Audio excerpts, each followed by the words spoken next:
Hello എല്ലാ കൂട്ടുകാർക്കും നമസ്കാരം. മൗനരാഗത്തിൻ്റെ നാളത്തെ വിശേഷത്തിലേക്ക് എല്ലാവർക്കും സ്വാഗതം. അങ്ങനെതാ നമ്മുടെ കാർത്തികയാണെങ്കിൽ പ്രകാശിന് ഒരുപാട് ഡ്രസ്സൊക്കെ എടുത്ത് കൊടുത്തല്ലോ. അപ്പം ആ ഡ്രസ്സൊക്കെ ഇട്ട് ഒരുപാട് ഫോട്ടോസ് പുള്ളിക്കാരൻ എടുത്തു. അതിന് ശേഷമാണെങ്കിലും ഇനിയിപ്പം കാർത്തികമോള് പറഞ്ഞതുപോലെ തന്നെ ഈ ഫോട്ടോസൊക്കെ അവളുടെ അമ്മയ്ക്ക് സെൻഡ് ചെയ്താലോ. അവർക്ക് മിക്കവാറും എന്നോട് പ്രേമം തോന്നി കാണും. ഓ, എൻ്റെ ഒരു ഭാഗ്യേ, എന്താ പറയുക, ഈ വയസ്സാം കാലത്ത് ഓരോരോ യോഗം വന്ന് കൂടുന്നത്. എന്തായാലും എനിക്കും എൻ്റെ അമ്മയ്ക്കും എൻ്റെ വിക്രമാദിത്യനും ഒക്കെ ഇനി സുഖ സൗകര്യത്തോടു കൂടി ജീവിക്കാമെന്നൊക്കെ പറഞ്ഞ് പ്രകാശനാണെങ്കിലോ എടുത്ത ഫോട്ടോസൊക്കെ നമ്മുടെ കാർത്തികയുടെ അമ്മയ്ക്ക് സെൻഡ് ചെയ്ത് കൊടുക്കുകയാണ്. അപ്പം ആ അമ്മയാണെങ്കിൽ ഇതൊക്കെ കണ്ടിട്ട് അവൻ തുടങ്ങി. എന്തായാലും എൻ്റെ മോള് വെച്ചിരിക്കുന്ന കാര്യങ്ങളൊക്കെ അവിടെ ഏറ്റിട്ടുണ്ട്. പ്രകാശം വിചാരിച്ച് വെച്ചിരിക്കുന്നത് എനിക്ക് അവനോട് മുടിഞ്ഞ പ്രേമമാണെന്നല്ലേ. അതങ്ങനെ തന്നെ നിൽക്കട്ടെ. എന്തായാലും അത് തിരുത്താനായിട്ട് ഇപ്പം ഞാൻ ഉദ്ദേശിക്കുന്നില്ല. അയക്കടാ അയക്ക്. നിൻ്റെ ഈ ചിരിച്ചുകൊണ്ട് നിൽക്കുന്ന ഈ മോന്തയുണ്ടല്ലോ, ഇനി നീ അത് നാളെ കരയുന്ന അവസ്ഥയിലെത്തും. അന്നും എനിക്ക് നിന്നെ കാണണം. ഇപ്പം ഈ ചിരിക്കുന്ന രസം ഉണ്ടാവില്ല എന്ന് അങ്ങനെയൊക്കെ പറഞ്ഞ് ഈ അമ്മയാണെങ്കിൽ പ്രകാശൻ്റെ ഓരോ ഫോട്ടോസും എടുത്തു നോക്കുകയാണ്. അങ്ങനെ നമ്മുടെ പ്രകാശനാണെങ്കിലോ ഈ സന്തോഷം എത്ര പറഞ്ഞാലും മതിയാവില്ല. നേരെ നമ്മുടെ മൂങ്ങയുടെ അടുത്ത് പോവാണ്. അമ്മേ, ഇങ്ങോട്ട് നോക്ക്, ഞാൻ ഈ ഡ്രസ്സ് ഇട്ടിട്ട് എങ്ങനെയുണ്ടെന്ന് ചോദിക്കുമ്പം എൻ്റെ മോനെ, ഇതെന്തടാ ഈ കാണുന്നത്? എന്ത് ഭംഗിയാണ് നിന്നെ കാണാനായിട്ട്. മോനെ, നല്ല ഭംഗിയുണ്ടടാ. അതും ഇത്രയും വിലപിടിപ്പുള്ള സാധനങ്ങളെ. എൻ്റെ അമ്മയെ, ഞാൻ എൻ്റെ സാരി ഒന്ന് തുറന്ന് നോക്കി. എൻ്റെ മോനെ, അതിന് 10,000 രൂപ വിലയുണ്ടടാ. എന്തൊക്കെയാണ് ഈ കാണുന്നത്? ഈശ്വര, വയസ്സാം കാലത്താണ് നമുക്ക് ഈ ഭാഗ്യമൊക്കെ വന്ന് കിട്ടിയത്. എന്തായാലും എനിക്ക് ഒരുപാട് സന്തോഷമുണ്ട്. അല്ല മോനെ, നീ നേരത്തെ പറഞ്ഞല്ലോ എന്തോ വിളക്കെടുക്കുന്ന കാര്യം. ആരെ കൊണ്ടുവരാൻ വേണ്ടിയിട്ടാണ് മോനെ വിളക്കെടുക്കുന്നത്? നീ ഇനി ദീപയെ വീണ്ടും ഇങ്ങോട്ട് കൂട്ടിക്കൊണ്ടുവരാനെങ്ങാനും പ്ലാൻ ഇട്ടോ? എൻ്റെ അമ്മേ, അവളെയൊക്കെ ആർക്ക് വേണം? അവളൊക്കെ വെറും വേസ്റ്റ് അല്ലേ. അവൾ ആ കല്യാണിയുടെയും കിരണിൻ്റെയും കൂടെ നിന്ന് നശിച്ച് നാറാണക്കല്ല് പിടിച്ചു പോട്ടെ. ഞാനതൊന്നും അല്ല വിചാരിക്കുന്നത്. ഞാൻ വിചാരിക്കുന്നത് എനിക്ക് അതുക്കും മേലെ ഒരു മഹാഭാഗ്യം, അതും കോടീശ്വരിയായിട്ടുള്ള ഒരുത്തിയെ കിട്ടിയിട്ടുണ്ടെന്ന് പറഞ്ഞു. നീ എന്തൊക്കെയാ പ്രകാശ ഈ പറയുന്നത്? സത്യം പറയും, എന്താ സംഭവം എന്ന് ചോദിക്കുമ്പം, അതേ അമ്മേ, എനിക്ക് കാർത്തിക മോളുടെ അമ്മയുടെ കാര്യമാണ് ഞാൻ ഉദ്ദേശിച്ചത്. അവളുടെ അമ്മയ്ക്ക് എന്നോട് ചെറിയൊരു പ്രേമമുണ്ടോ ഇല്ലയോ എന്നൊക്കെ ഉള്ളൊരു സംശയം ഇപ്പം എനിക്കുണ്ട്. എന്തായാലും ദേ നോക്ക്, ഞാൻ ഇട്ടിരിക്കുന്ന ഈ ഡ്രസ്സും അതുപോലെ തന്നെ അമ്മയ്ക്ക് സെലക്ട് ചെയ്ത സാരിയൊക്കെ അവളുടെ അമ്മയുടെ ഇഷ്ടത്തിന് സെലക്ട് ചെയ്തതാണ്. നോക്ക്, അവൾക്ക് എന്നോട് ഒരുപാട് സ്നേഹമുണ്ട്. കാർത്തികയാണെങ്കിലോ എന്നെ സ്വന്തം അച്ഛനെ പോലെയാണല്ലോ കാണുന്നത്. അപ്പം അച്ഛൻ്റെ ചായ ഉള്ളത് കൊണ്ടാണ് ആ കുട്ടി അങ്ങനെ കാണുന്നത്. അതുകൊണ്ട് തന്നെ അവളുടെ അമ്മയ്ക്ക് എന്നോട് പ്രേമം തോന്നി തുടങ്ങിയിരിക്കുന്നു. ഇതൊക്കെ കേൾക്കുമ്പോൾ നമ്മുടെ മൂങ്ങയാണെങ്കിലോ, എൻ്റെ മോനെ, എന്തായാലും നന്നായി. ആ ദീപ എടുത്ത് പള്ളയിലെറിയണോടാ. അതിന് പകരം ദേ ഈ കോടീശ്വരി അങ്ങ് കല്യാണം കഴിക്കണം. പിന്നെ നമ്മൾ സുഖമായിട്ട് ജീവിക്കില്ലേ? എൻ്റെ മോനെ, അതൊക്കെ നടക്കുമായിരിക്കുമല്ലേ?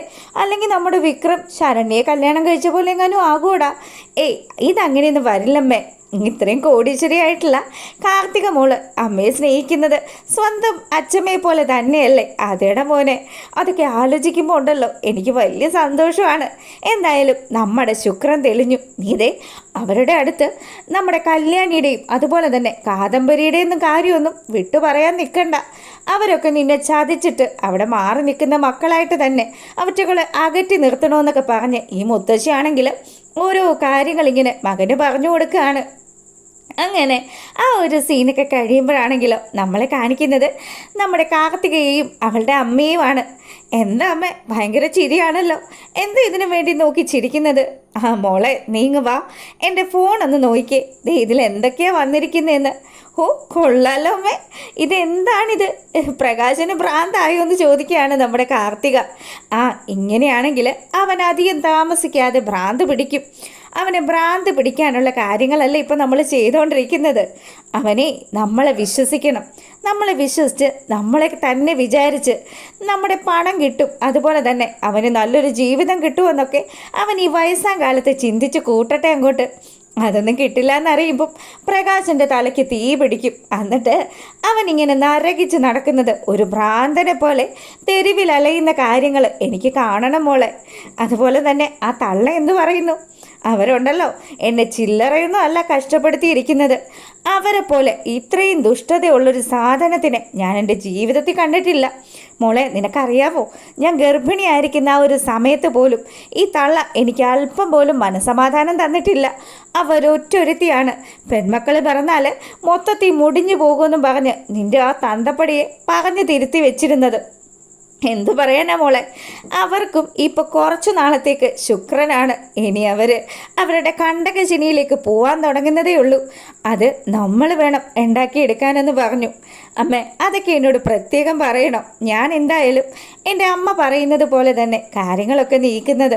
പ്രകാശൻ ഇപ്പോൾ വിചാരിച്ചു വെച്ചിരിക്കുന്നത് അമ്മയ്ക്ക് പ്രകാശനോട് ഭയങ്കര പ്രേമമാണെന്നാണ്. എൻ്റെ അച്ഛൻ്റെ അതേ മുഖച്ഛായയാണ്.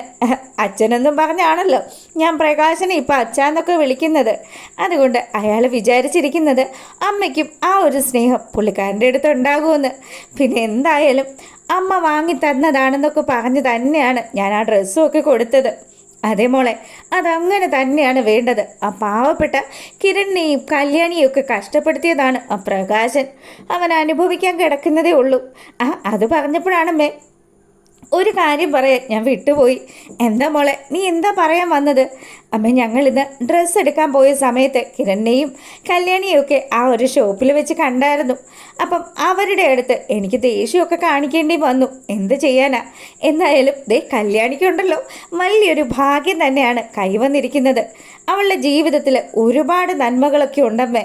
അവളുടെ ഭർത്താവ് അവളെ ജീവന് തുല്യം സ്നേഹിക്കുന്നുണ്ട്. എന്തായാലും കിരണിനെ പോലെയുള്ളൊരു ഭർത്താവിനെ എല്ലാവർക്കും ആഗ്രഹിക്കാം.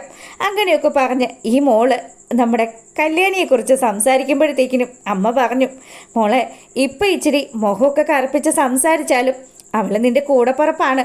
അവളെ നീ ആ രീതിയിൽ തന്നെ പരിഗണിക്കണമെന്നൊക്കെ പറഞ്ഞു. അതെ അമ്മേ, അതൊന്നും എന്നോട് പ്രത്യേകം പറയണ്ടല്ലോ. പിന്നെ കല്യാണിക്ക് മറ്റൊരു ഭാഗ്യം കൂടി ഉണ്ടമ്മേ. എന്താ മോളെ, നീ എന്തൊക്കെയാ ഈ പറയുന്നത്? അതേ, കല്യാണിക്ക് ഡൽഹിയിൽ വെച്ച് പ്രത്യേക ഒരു ആദരവും കാര്യങ്ങളും ഒക്കെ കൊടുക്കുന്നുണ്ട്. അതിനു വേണ്ടിയിട്ട് ഡ്രസ്സ് പർച്ചേസ് ചെയ്യാനാണ് അവൾ ആ കടയിൽ വന്നത്. എന്തായാലും അങ്ങനെയെങ്കിലും എനിക്ക് അവളെ ഒന്ന് കാണാൻ പറ്റിയല്ലോ.